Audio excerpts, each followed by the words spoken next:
नमस्कार। मध्य प्रदेश की ताज़ा और बड़ी खबरें रोजाना देखने के लिए हमारे चैनल कमल गुरु को सब्सक्राइब जरूर करें और साथ में बेल आइकन को दबाएं। आप मध्य प्रदेश के किस जिले से इस न्यूज को देख रहे हैं कमेंट बॉक्स में लिखकर जरूर बताएं। आइए देखते हैं मध्य प्रदेश से आज दोपहर की बड़ी खबरें। किसानों को सस्ती दर पर मिलती रहेगी डीपीए खाद। आपको बता दें, वर्ष के पहले दिन ही केंद्र सरकार ने किसानों के हित में 2 बड़े फैसले लिए हैं। सरकार ने खेती में यूरिया के बाद सर्वाधिक इस्तेमाल होने वाले उर्वरक डाई अमोनियम फॉस्फेट यानी डीएपी पर विशेष सब्सिडी को जारी रखने का फैसला किया है। वही 2 फसल बीमा योजनाओं का भी 1 साल के लिए बढ़ा दिया गया है। केंद्र के फैसले से डीएपी की कीमतों में वृद्धि नहीं होगी। किसानों को प्रति बोरी 50 किलो डीएपी 1350 रुपये में मिलती है। सस्ते दाम पर डीएपी देने के लिए सरकार को पिछले वर्ष प्रति टन 3500 रुपये की विशेष सब्सिडी की व्यवस्था करनी पड़ी थी, जिसकी अवधि 31 दिसंबर को खत्म हो गई थी। सब्सिडी जारी नहीं रखी जाती तो प्रति बोरी डीएपी के मूल्य में 175 रुपये की वृद्धि हो जाती, किंतु कैबिनेट ने डीएपी पर 3850 रुपये प्रति टन एक मुश्त विशेष पैकेज के विस्तार को मंजूरी दे दी है, जो अगले आदेश तक प्रभावी रहेगी। कैबिनेट की बैठक के बाद सूचना प्रसारण मंत्री अश्विनी वैष्णव ने कहा कि डीएपी पर सब्सिडी नहीं बढ़ाई जाती तो 50 किलो वाली बोरी का मूल्य 1350 रुपये से बढ़कर 1525 रुपये हो जाता। मध्य प्रदेश के 14 जिलों में शीतलहर का अलर्ट।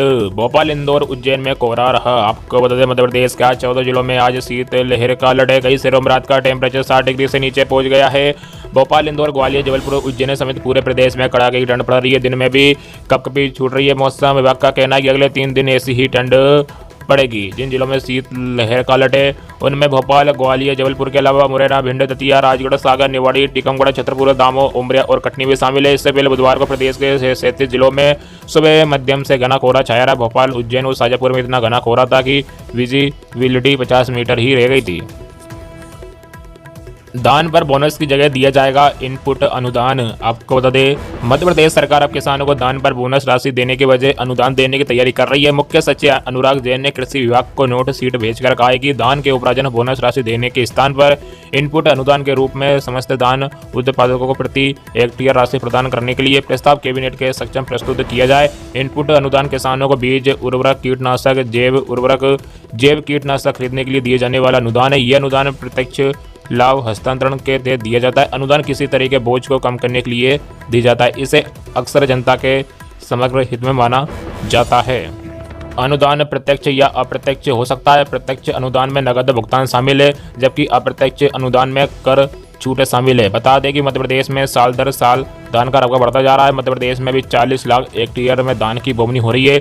इधर राज्य सरकार दान उत्पादक किसानों को प्रति हेक्टेयर 2000 रुपये प्रोत्साहित राशि देने की भी तैयारी कर रही है। 6 दिन पहले कैबिनेट की बैठक में मुख्यमंत्री डॉक्टर मोहन यादव ने इसके संकेत दिए थे।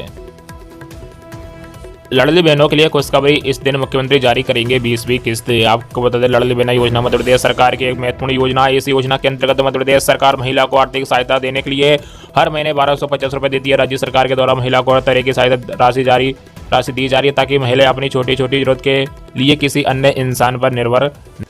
11 दिसंबर को 19वीं किस्त डॉक्टर मोहन यादव के द्वारा जारी की गई थी और अब महिला बेसब्री से 20वीं किस्त का इंतजार कर रही है। एक जनसभा को संबोधित करते हुए डॉक्टर मोहन यादव ने कहा था कि महिलाओं की राशि में बढ़ोतरी की जाएगी। हालांकि अब देखना होगा 20वीं किस्त बढ़कर आती है या 1250 रुपये ही जारी होती है।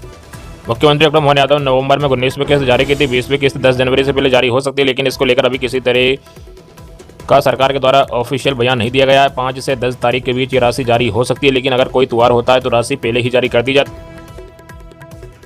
साल का पहला झटका, 1 जनवरी से बंद हो जाएंगे 3 तरह के बैंक अकाउंट। आरबीआई ने सुनाया बड़ा फैसला। आपको बता दें, साल 2025 के पहले दिन यानी कल से भारतीय रिजर्व बैंक बैंकिंग सिस्टम में कुछ बदलाव किए जाने का ऐलान कर दिया है, जिसका असर करोड़ों की संख्या में लोगों पर पड़ सकता है।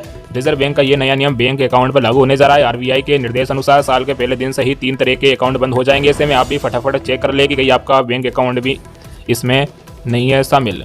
इस वजह से आरबीआई ने लिया बड़ा फैसला। आरबीआई ने यह फैसला धोखाधड़ी के मामलों को रोकने, बैंकिंग सेक्टर में ट्रांसपेरेंसी व डिजिटलाइजेशन को बढ़ावा देने और साइबर फ्रॉड के जोखिम को कम करने के लिए लिया है। बता दें, आरबीआई ने ऐसे बैंक अकाउंट को बंद करने का फैसला लिया है जिनमें पिछले 12 महीनों से किसी प्रकार की कोई गतिविधि नहीं हुई है, यानी कि जो अकाउंट बीते 12 महीनों या इससे ज़्यादा समय से बंद है। पहला है इनएक्टिव अकाउंट। जिन बैंक अकाउंट में पिछले 12 महीनों या उससे ज़्यादा समय से कोई ट्रांजेक्शन नहीं हुआ है उन्हें इनएक्टिव कैटेगरी में डाला जाएगा। अगर किसी अकाउंट होल्डर ने 1 साल या उससे अधिक समय से अपने अकाउंट में किसी तरह कोई लेन देन नहीं किया है तो इस स्थिति में इसे इनएक्टिव कैटेगरी में डालते हुए बंद कर दिया जाएगा। आप चाहे तो बाद में अपने बैंक से संपर्क कर इसे एक्टिव करा सकते हैं। ये फैसला अकाउंट को धोखाधड़ी से बचाने के लिए लिया गया है।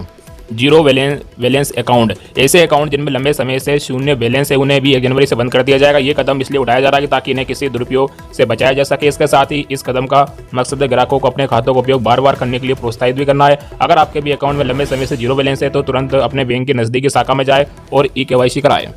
अगला है डोरमेट अकाउंट। ये एक ऐसा अकाउंट है जिसमें 2 साल या उससे अधिक समय से कोई ट्रांजेक्शन नहीं हुआ है। ये अकाउंट साइबर अपराधियों के निशाने पर रहते हैं और हैक कर लिए जाते हैं, जिनका इस्तेमाल बाद में लोगों को ठगने के लिए किया जाता है।